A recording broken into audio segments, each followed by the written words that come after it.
This is some bullshit. I'll keep it simple. Bitch, I'm pissed the fuck off. Right now, as I'm typing this, I'm dead serious. Part of this is the lack of therapy, and the rest is just bullshit in life and society that we're taught to put up with.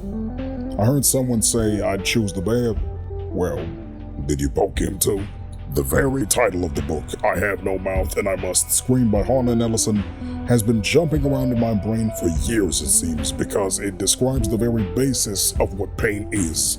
To realize that you're in the middle of any form of suffering or discomfort, and the one thing you need to do to either relieve tension or, God forbid, you may actually need to call for help. Whether it be available or not, you can't do it. What if you literally needed to scream for the breath of it, at least, and you couldn't because it was considered wrong to point out a problem? Imagine not hearing your own voice in the back of your head. You might have a nice voice yourself, however your inner monologue is that of a bunch of screaming, annoying, whiny ghosts telling you everything you did wrong that day, in the past, and what you might fuck up in the future if they get so cocky. Bullshit. Eventually, anyone in this predicament would become a living being with a soul of battery acid. So what is this? How do you learn from or contain it? What even is emotion? Well, like any feeling, emotions are just energy. Anger, rage is just raw energy. It's fire and lightning. It doesn't have to encompass your entire being. It's not your personality. It doesn't have to be a weapon, and it doesn't need to be the bane of your existence. People use anger as a defense mechanism or a corrupt tool to get what they want. Prince Zuko and Azula are prime examples of rage, power, and what happens when survival doesn't beat suffering.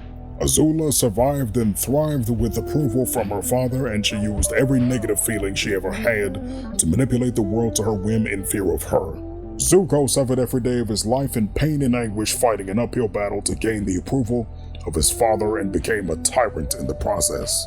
It wasn't until they both went on their separate paths of desire that they learned that they already had what they wanted and wasted it.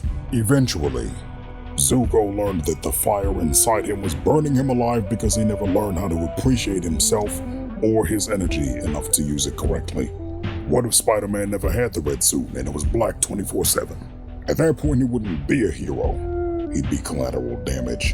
And with great power comes great responsibility. That quote also means that in the midst of having power, raw energy like Electro, don't let it turn you into a monster. Yet and still, the Hulk himself was one of Spider-Man's closest allies and mentors.